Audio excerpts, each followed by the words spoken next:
Hey Jewel fans! I'm Chris. And I'm Ronnie from the Jewel Writers Archive. We're here with another one of our Archive Showcase segments. Mm-hmm. This time reviewing the Play a Sound book. Yay!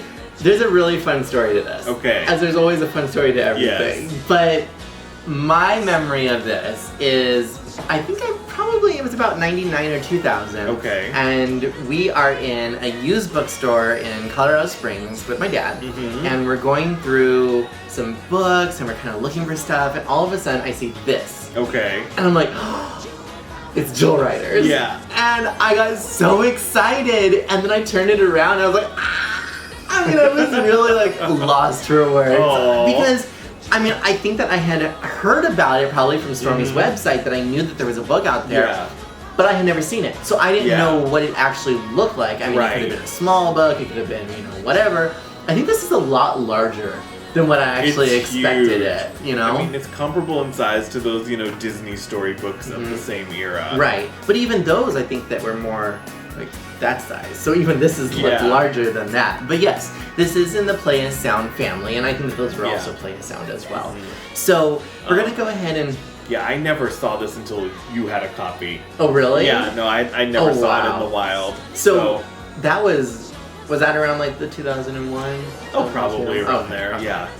So let's go ahead and start reviewing about this, because, I mean, again, it is such a rarity. I think that this is really one of those things, and a lot of times even online, this will pop up and it'll be listed as the Princess Gwenevere the Drawer's Play a Sound book, but I think in reality it's some sort of different book that might have like a close ISBN, because oftentimes it will pop up and I'll see it on Amazon for like $2. And I'm like, this is not right. And then like I'll contact the seller like, oh no, that was the wrong listing or something. So this happened a couple of times. I don't know. Maybe it's the ISBN is very close to a different book that's in abundance out there somewhere, maybe. Right. All right.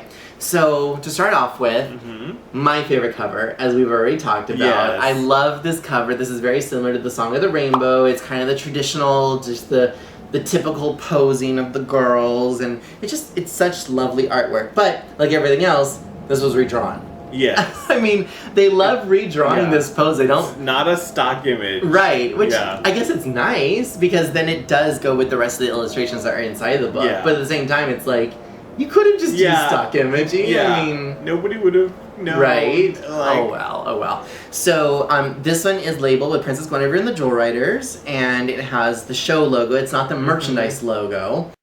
And then on the side, we do have all the buttons, and these ones all make different sounds. So there's Guinevere, there's Sunstar, Merlin, and then the 3 jewels, I guess it's like Jewel Power, and then the crown jewels. Well, this one's probably Jewel Power. It's all 3 of them holding their jewels up. And then Wild Magic, the Darkstone, Kale, and the Dweezils. I do specifically remember that the Dweezils is a sniffing sound. Oh, yeah? Yeah. So all of these were exclusively created, and later in the side of the book there is credit to the person who designed the sounds as well. So just to read the back of the book though real quick, it says, "Power up for an amazing adventure. Come ride the Wild Magic of Avalon with Princess Gwenevere and her friends. Here, the action as the Jewel Riders protect the kingdom's crown jewels from the evil Lady Kale. The thrills and excitement of an enchanted land are yours at the touch of a button." Woo! Ooh, I know, it sounds so exciting. Right? Does it have the price point on this? Oh, let's see. It doesn't look like it. No, it doesn't. Let's check in the inside cover. cover. Oh, well. I thought that maybe it would have it like on the back somewhere, but oh well. Alas. So this was published by a company called Publications International Limited. I'm not familiar with them. Are you? No, unfortunately. I'm assuming they do Play a Sound books. I'm assuming. And this was also published in 1996 as well. Yeah. Publications Limited is based out of Lincolnwood, Illinois. So it's illustrated by Joseph Daniello, written by Nancy L. McGill, and the sounds were designed by Kristen Nordine. So thank you to them. Yes, if any of you are watching and you want to get in touch with us, please let us know. So all the copyrights are 1996. It was manufactured in the U.S.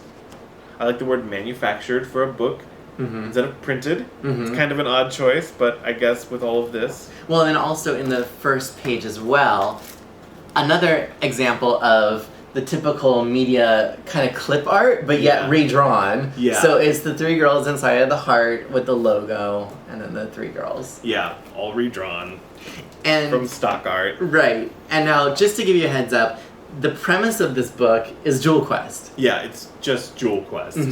So, a lot of older franchises like She-Ra and He-Man would put out storybooks, and they would be different news stories. Right. But this is just Jewel Quest, and sadly, I think it's the only book ever published for Jewel Riders. So in English. In English. Because there is a sticker book that is essentially a story book, but you're right. It's the only story book. Yeah. Yeah. So I really wish we'd gotten some storybooks. Right. Yeah. But this is still great. So should we take a look? Yeah. Let's go ahead and open up the magic. Okay.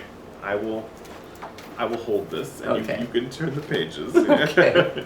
So, the first page opens up with the 3 girls, and they are watching Merlin conjure what I'm assuming is going to be the friendship ceremony for Gwenevere, and he's telling her which of the 3 animals she could possibly bond with. Yes. So we have the lion, the antelope, and then essentially what's like the zebra corn. Zebra corn, yeah. Right. So pre-Shadows. Right, I was going to say pre-Shadows song.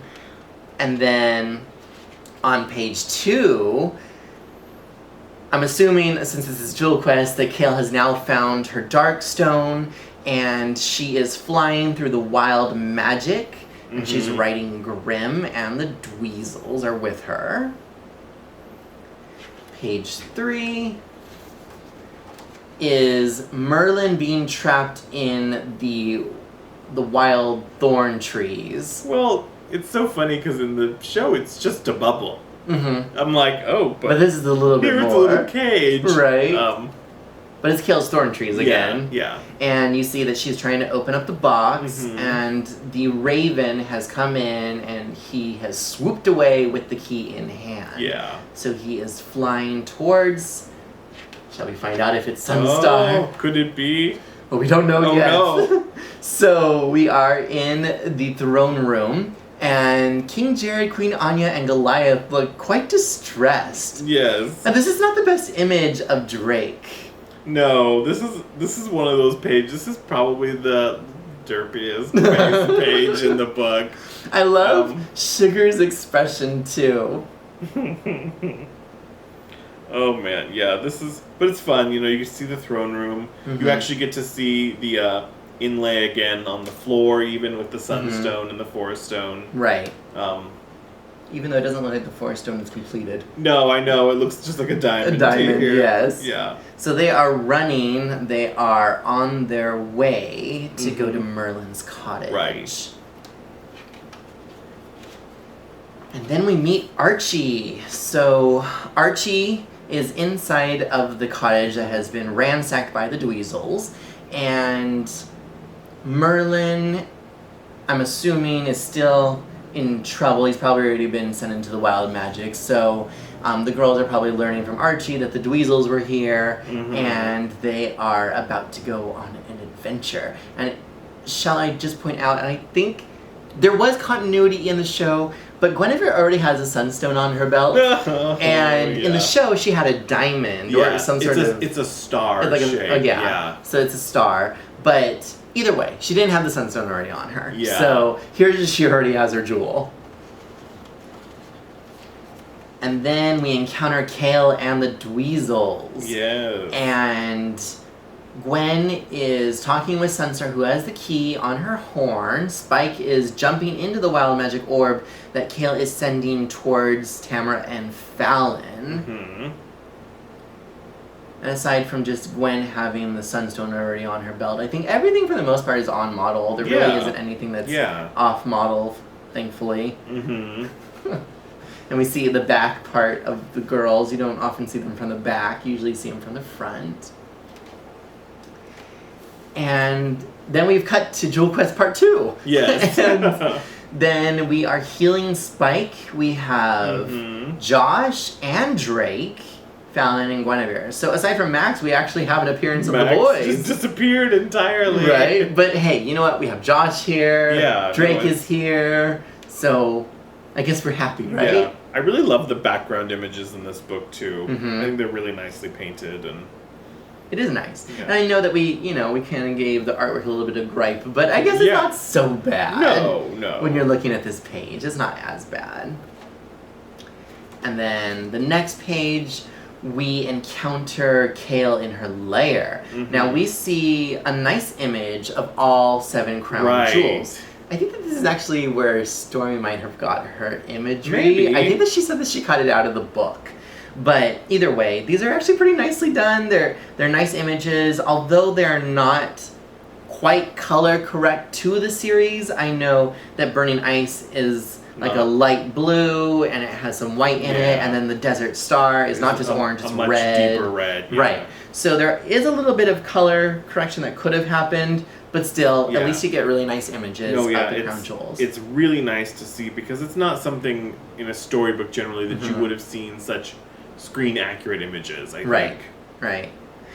And this is obviously, as you said, screen accurate because this does look like the particular scene from the episode. Right. And I know I haven't really pointed it out, but I really do love the text box. That's one of my favorite things. The little Pegasus is from the style guide. And if you've been with the archive for a while now, or if you've seen some of our posts, I do use this board occasionally. Yeah. So we created kind of our own version of it, and we've been able to use it with our own text for the site. Yeah. And we're almost to the end, so we're at the climax right now. Gwen has been able to convince Sunstar that she can fly. She can fly! She can fly! And they are flying above the blue chaos that is Kale's lair. So that's all on fire. She has this fun blue fire. And that was also in the show as well. Yeah. It wasn't like a red fire. It was like a blue-purple kind of fire, yeah. Right. So I wonder if it was like magic fire. Like, it wasn't really fire, it was just on magic. I don't know. Is that a word? So Kale is basically telling Gwen, I'll get you, and that's my Pegasus or unicorn. And then we see the crown jewels still sitting on the table. And I think that we'll definitely have to do a reading of this sometime. Yes. We'll have to do a reading with all of the voices in the Yeah, I think it would be fun to do a video with the images and all the sound effects. Right. If we can get them working. So stay tuned for that. Yeah. And then we just kind of skip over everything else that happens and we just end happily. It's like, boom, they lived happily ever after. Yeah. So Gwen has bonded now with her animal friend.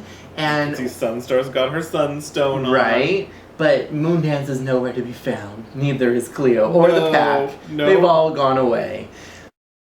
But something that is kind of always bothering me sometimes in artwork is after they have their jewels in hand, they still have them on their waists. So even though Tamara's holding her Heartstone, she still has it around her waist. Gwenevere still has her Sunstone on her stomach, and then Fallon still has it attached to her belt. But little things, I suppose. Yes. Little things. Yes. So that is the book in a nutshell. Yeah. Anything to add about anything? If you find it in the wild, pick it up.